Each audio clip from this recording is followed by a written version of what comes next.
Sean bienvenidos y bienvenidas a El Mundo Ahora, aquí en la pantalla de France 24. Mi nombre es Juan Pupiales. Vamos a repasar los principales hechos del día. Comenzamos con nuestros titulares.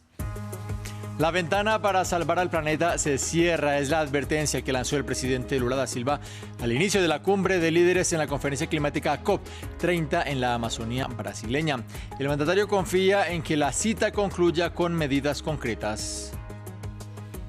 Fue excarcelada la expresidenta interina de Bolivia, Yanine Áñez. La sentencia contra la antigua mandataria fue declarada nula por parte de la máxima instancia judicial del país.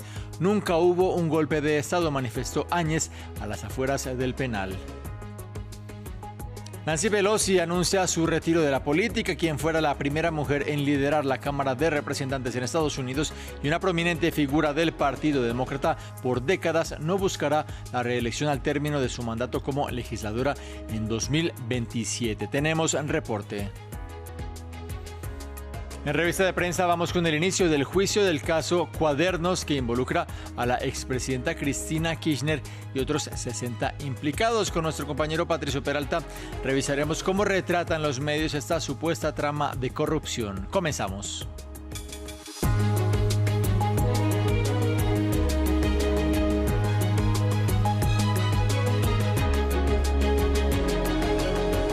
La noticia del día está en Belém de Pará, en la Amazonía brasileña, en donde comienza este jueves la cumbre de líderes de la COP30, la conferencia climática de Naciones Unidas, que en esta ocasión recibe a una treintena de jefes de Estado y gobierno.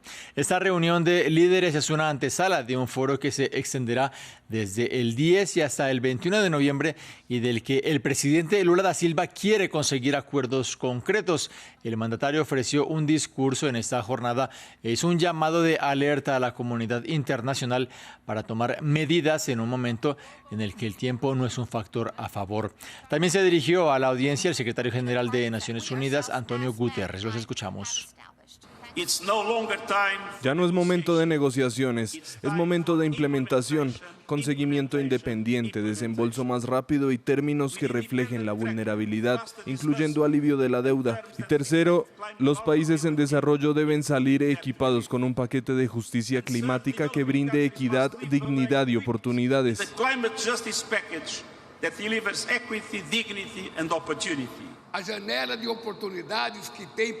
La ventana de oportunidades para actuar se está cerrando rápidamente. El cambio climático es el resultado de las mismas dinámicas que a lo largo de los siglos han fracturado nuestra sociedad entre ricos y pobres y han moldeado el mundo. Nuestra sociedad entre ricos y pobres y fundir el mundo entre países desenvolvidos en desenvolvimiento.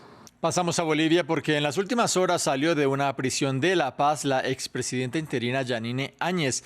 El juicio por el cual había sido condenada fue declarado nulo ayer por parte del Tribunal Supremo de Justicia. Han sido más de 4 años entre rejas para Áñez, quien fue procesada por haber asumido de manera ilegal el poder tras la renuncia del expresidente Evo Morales en 2019. El argumento al que recurrió la Corte para anular su sentencia fue que a la antigua mandataria le correspondía un juicio de responsabilidad en el Congreso por el cargo que ostentaba. Áñez expresó a la salida del penal que jamás hubo un golpe de Estado. Más noticias de América. En Estados Unidos, tras casi 40 años en el Congreso, la demócrata Nancy Pelosi anunció que no va a buscar la reelección como legisladora en los comicios de medio término del próximo año. Ella fue la primera mujer en presidir la Cámara de Representantes. Para profundizar, conectamos en Washington, D.C. con nuestra corresponsal Natalia Cabrera. Natalia, Pelosi es considerada como la mujer más poderosa de la política de la Unión Americana. ¿Qué representa la figura de ella, no solo para el Partido Demócrata, sino para todo Estados Unidos? Hola Juan, sí, a sus 85 años Nancy Pelosi dijo que no se va a presentar a la reelección para estas elecciones de medio término para representar a la ciudad de San Francisco y pone fin así a una trayectoria de más de 40 años, de casi 40 años y un fin a una carrera política sin precedentes en Estados Unidos que comenzó y despegó de hecho en 1987 cuando ganó las elecciones especiales para uno de los distritos demócratas más seguros de todo el país, en los que no han perdido los demócratas desde 1949. De hecho, ella ha representado a esta ciudad californiana durante tiempos turbulentos que van desde, por ejemplo, la crisis del VIH, pasando por el matrimonio, la aprobación del matrimonio igualitario y también el ascenso de las compañías tecnológicas que tienen su nido allí en California, en Silicon Valley, y también durante la polarización extrema en Estados Unidos. De hecho, se convirtió casi en una antagonista del presidente Donald Trump. Ella lideró estos dos procesos de impeachment o de juicio político con miras a la destitución del presidente durante su primer mandato, y también lideró e impulsó esta investigación sobre el ataque al Capitolio por parte de los seguidores de Donald Trump, lo cual el 6 de enero de 2021, lo cual la hizo convertirse prácticamente en blanco de estos ataques y teorías conspirativas del movimiento Make America Great Again, que de hecho llevaron a que un hombre atacara a su esposo en su casa, un hombre que llegó buscándola a ella, de hecho preguntando dónde está Nancy, y envió a su esposo al hospital con una fractura de cráneo. De hecho, entre el legado de Pelosi, de hecho, está la cohesión demócrata. Ella logró la cohesión para la aprobación en 2010 de la ley de salud asequible, Obamacare, así como en 2022 una ley en contra de la inflación.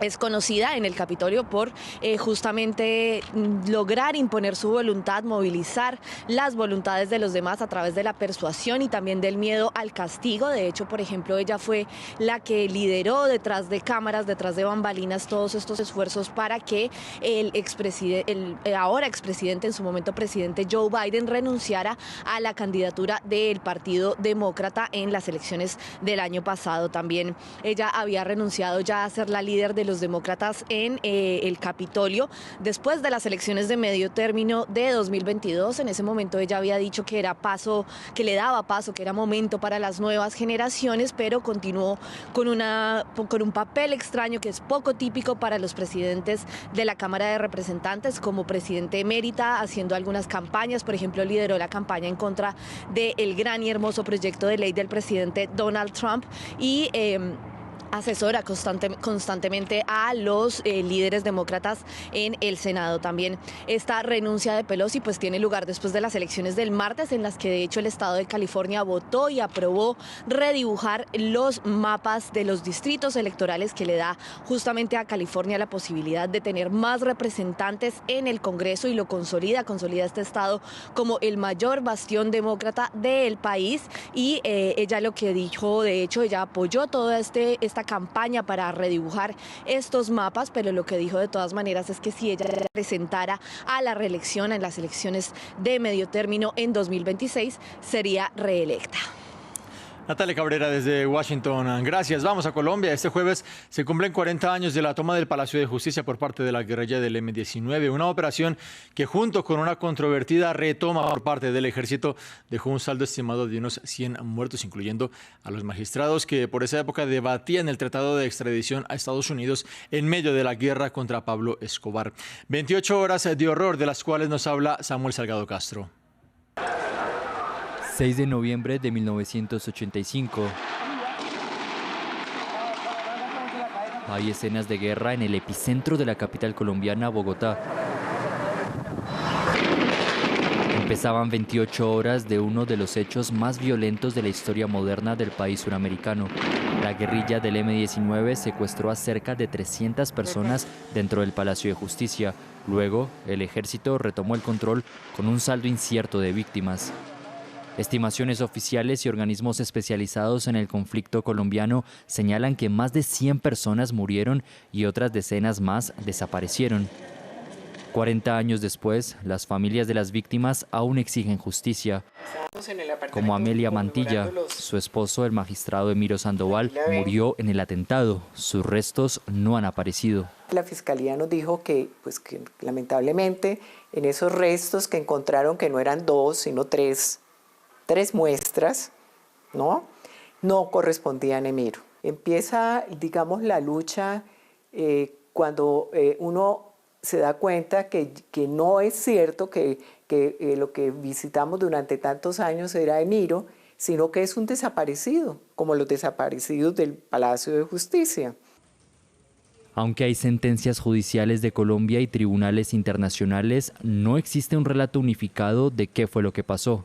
Algunas víctimas argumentan que el Estado fue el mayor responsable de la tragedia. Quizás la intención de la fuerza pública no era precisamente la de rescatar a los rehenes, ni mucho menos defender la democracia. Estamos hablando de 35 guerrilleros versus 5.300 hombres de la fuerza pública.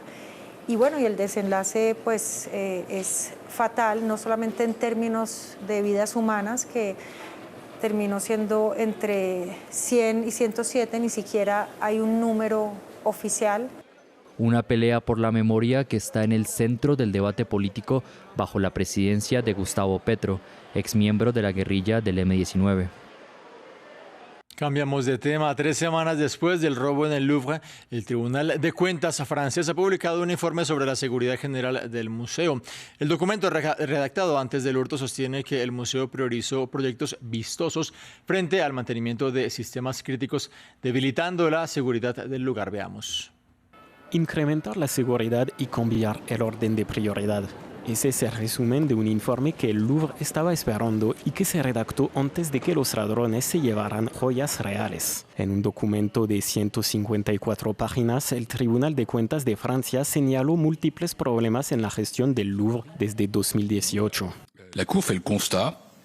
El tribunal consideró que el museo había dado prioridad a medidas visibles y atractivas en perjuicio del mantenimiento y la renovación del edificio y de las instalaciones técnicas, en particular la seguridad. Según el tribunal, el museo ha sido demasiado lento a la hora de modernizarse. Afirmó que no priorizó la seguridad a pesar de que se habían señalado deficiencias en una auditoría anterior. El año pasado, el 39% de las salas del museo estaban equipadas con cámaras. Para el periodo de 2018 a 2024, el Louvre invirtió solo 3 millones de euros en su plan de seguridad, y eso significa que solo destinó el 4% de los 83 millones de euros estimados que se consideran necesarios. El informe también recomienda que el museo reduzca sus adquisiciones de obras, aumente el precio de las entradas, renueve sus plataformas digitales y realice cambios en la forma de operar. La gestión del museo más grande y más visitado del mundo solo puede juzgarse de manera justa si este juicio se basa en una perspectiva a largo plazo. Tras el robo, la directora del Louvre, Laurence Descartes, declaró ante el Senado francés que los planes de seguridad del museo no habían sufrido retrasos. Para debatir el informe y la gestión del Louvre, se ha convocado una reunión de emergencia del Consejo del Museo. Mientras tanto, en Bélgica, el gobierno anunció un refuerzo en las labores de vigilancia de su espacio aéreo, luego de los varios avistamientos de drones sobre aeropuertos y bases militares. Todo esto en un contexto de tensiones con Rusia. Desde Bruselas, nuestra corresponsal Esther Herrera nos entregó más detalles previamente. Bélgica convocó hoy una reunión de emergencia con su Consejo de Seguridad Nacional para analizar el reciente avistamiento de drones dentro de su espacio aéreo. Tras la reunión se ha decidido poner en marcha un plan de emergencia para poder detectar, neutralizar y, si hace falta, también adquirir nuevos sistemas antidrones para hacer frente a la grave situación, asegura el gobierno. Además, se comprometen a que el nuevo sistema de vigilancia de drones, especialmente en zonas muy sensibles, sobre todo infraestructuras militares, puede estar operativo antes de finalizar el año, ya que hasta ahora no lo estaba. También se pidió una propuesta europea concreta para hacer frente a una situación que es cada vez más grave y afecta a cada vez más países europeos. Es que además en el caso de Bélgica no solo se tuvo que cerrar el espacio aéreo durante varias veces a principios de esta semana, especialmente porque afectaba al aeropuerto internacional de Bruselas, sino que también se han avistado drones en infraestructuras militares, algunas de ellas vinculadas a la OTAN. El gobierno belga admite que se trata de una acción bien orquestada, probablemente por parte de agentes externos, y de hecho los servicios de inteligencia belgas sospechan que Rusia está detrás. Además, hay que tener en cuenta, todo esto se está produciendo en un momento de una grave crisis en Bélgica debido a la falta de presupuestos que hace tambalear al gobierno federal del país. Después de varias reuniones, el primer ministro belga, Bart De Wever, y después de varias consultas ha decidido que va a proponer unos nuevos presupuestos antes de finalizar el año, y si no hay un consenso, entonces dimitirá. El tifón Kalmagi sigue con su paso por el sudeste asiático y en las últimas horas tocó tierra en Vietnam, luego de un saldo de más de 100 muertos en Filipinas. La tormenta arribó al país con lluvias torrenciales y fuertes vientos, y se reportan al menos 3 pescadores desaparecidos en la isla de Luzon. Más de 570,000 personas han sido evacuadas en el país. Repasemos más ahora acerca de los destrozos que Kalmagi dejó en Filipinas. Estas imágenes muestran parte de la destrucción causada por el tifón Kalmagi. Tras la tormenta, a los residentes solo les queda buscar entre los escombros y llorar a sus muertos. Esta habitante del municipio de Liloan perdió a su hermana en las inundaciones. Mi hermana, que tiene una discapacidad mental, estaba dentro de su habitación. Intentamos forzar la puerta de su dormitorio, pero no se abría. Intentamos abrirla con un cuchillo de cocina y una palanca, pero no se movía.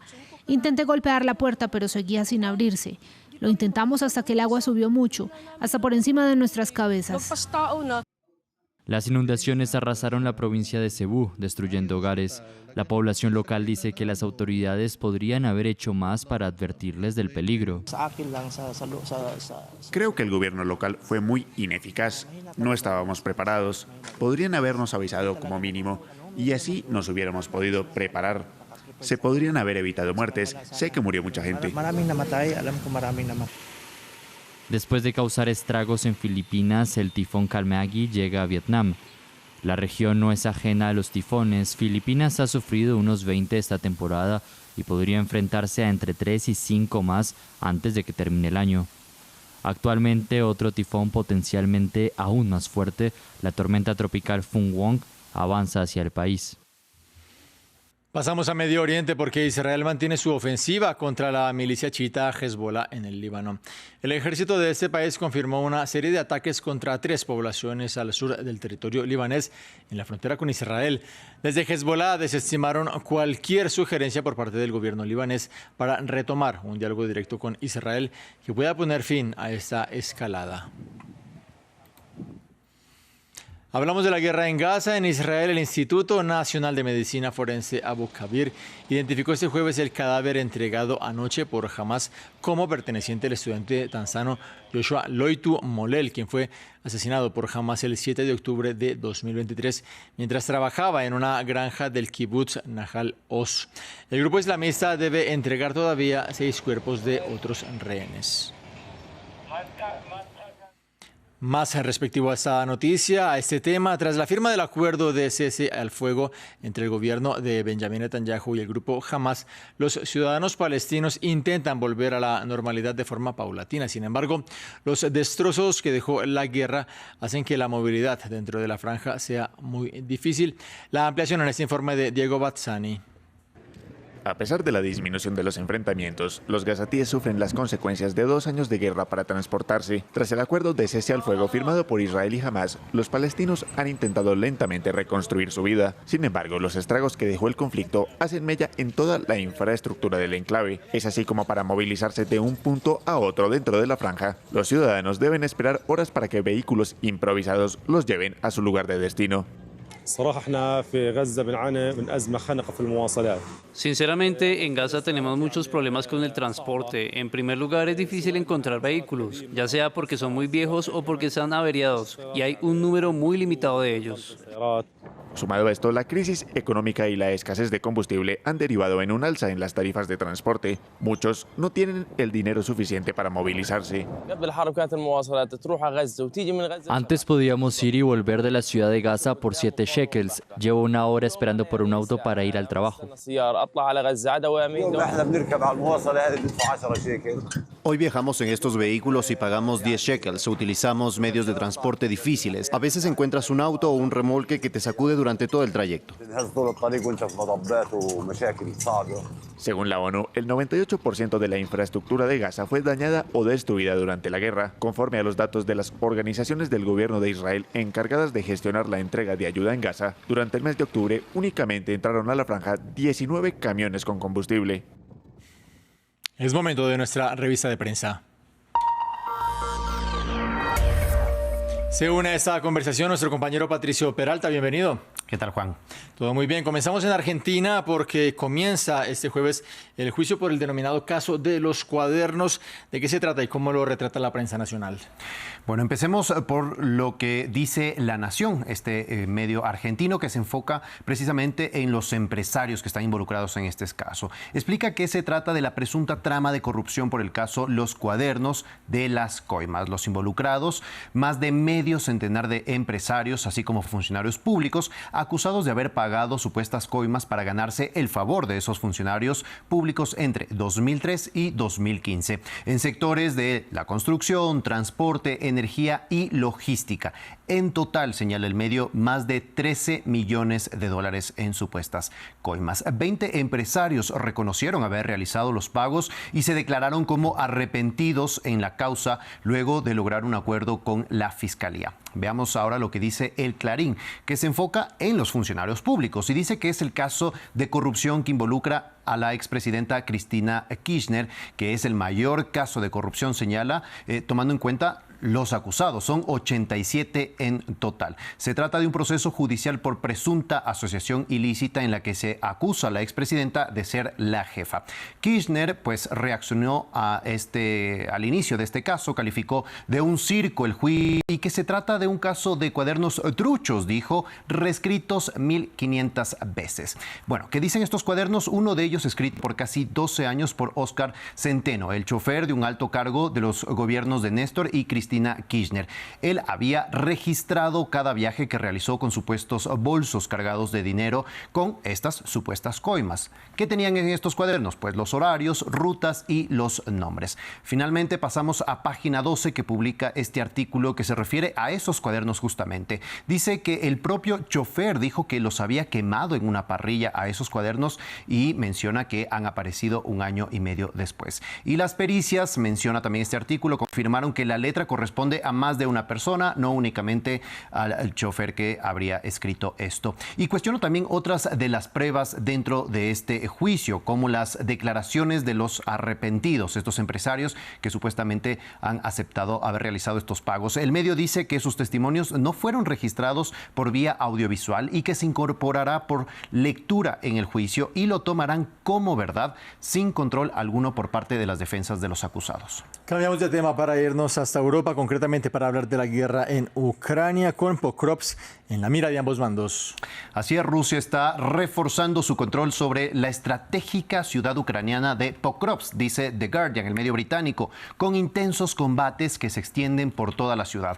El Estado Mayor de Ucrania negó el miércoles las afirmaciones rusas de que sus tropas habían sido cercadas. El medio menciona que ambas partes han dado versiones contradictorias de los combates. Sin embargo, analistas militares ucranianos citados por este medio destacan el deterioro de la situación y también mencionan los mapas del campo de batalla que indican que las fuerzas rusas están a solo unos pocos kilómetros de cercar a las tropas ucranianas. Rusia lleva intentando más de 1 año tomar la ciudad, esta ciudad clave justamente para ingresar a la región de Donetsk, por lo que ha perdido varios efectivos en ese intento. El medio francés Liberación recoge la historia de otra estrategia de Rusia justamente para suplir esas muchas bajas en el frente. El medio cuenta que jóvenes iraquíes están siendo reclutados para la guerra de Vladimir Putin y cuenta el caso de Mohamed, de 24 años, que fue atraído por promesas de altos ingresos y un pasaporte ruso que lo convenció finalmente para alistarse en las fuerzas rusas en enero de este año. El medio menciona que están siendo reclutados en las calles, en las redes sociales o directamente a través de ofertas de trabajo en línea. Ahora pasamos con el Washington Post, retomando justamente la disputa de Pokrovsk. El medio se enfoca en el debate que se ha generado sobre esta zona, sobre si Ucrania debería retirarse tácticamente o mantenerse mucho más tiempo resistiendo, ¿no?, a los embates de Rusia. Expertos citados por el medio señalan que la ciudad ha sido un bastión de la resistencia, pero que su retirada táctica podría, primero, salvar vidas y, segundo, utilizar esas fuerzas para otros frentes que pueden estar mucho más fortalecidos. Por otro lado, la conquista por parte de Rusia supondría una victoria principalmente propagandística para el Kremlin. Volvemos a hablar de la región, concretamente aquí en Colombia. Una de las noticias del día pasa por los 40 años de la toma y retoma del Palacio de Justicia. Así es, para eso nos vamos con el medio El Espectador, que abre justamente su portada con esta frase: la verdad que nos falta. Y recuerda que el 6 y 7 de noviembre de 1985 el M-19 tomó por la fuerza el Palacio de Justicia, secuestró magistrados y buscó juzgar al presidente Belisario Betancur. La respuesta del gobierno, cuenta el medio, fue una operación a sangre y fuego que ignoró el costo humano.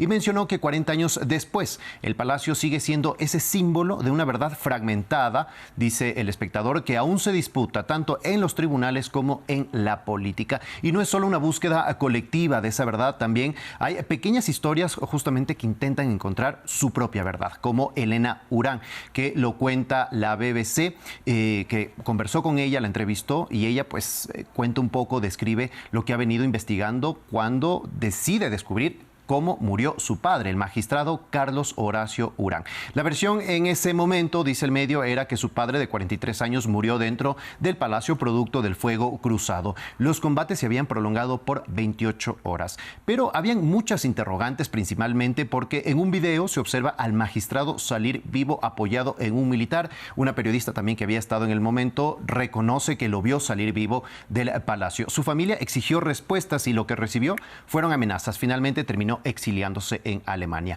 Años más tarde encontraron la billetera de Urán en una instalación de inteligencia del ejército. Finalmente, pruebas forenses también determinaron que fue torturado y murió por un disparo a corta distancia con un arma asignada a altos mandos militares. Esto es lo que cuenta Elena. Cuenta también que otros 3 magistrados auxiliares, como su padre, desaparecieron y pues a las familias les entregaron otros cuerpos. Afortunadamente, a ella le habían insistido que su padre estaba en medicina legal y ella logra ingresar y pues obtiene el cuerpo de su padre.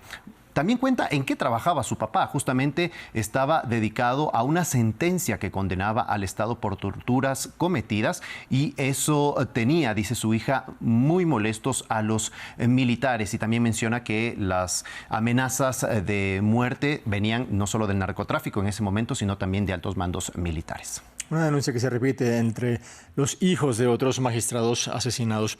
Tenemos que cambiar radicalmente de tema para terminar con una caricatura que hace referencia a uno de los hombres de moda, al político de elección de moda. Así es, son varios y los comparamos con grandes clásicos del cine también. Cartoon Movement trae estas ingeniosas caricaturas del enfrentamiento que se viene entre Zoran Mahdi como alcalde de Nueva York y Donald Trump. Vamos con esta primera caricatura, una referencia al famoso juego de Monopoly con un vampiro acechando al joven alcalde. Vamos con esta segunda, mi saga favorita personalmente de Batman, con Donald Trump en el papel estelar del Joker y un Zoran Mahdi como el caballero de la noche. La tercera caricatura es también un clásico, El Zorro, con la famosa Z que marca justamente este personaje pues con los que combate, ¿no?, en la película. Y por último tenemos King Kong, otro clásico cinematográfico, y la caída de un Donald Trump desde esta torre en Nueva York con la bandera izada de Mamdani.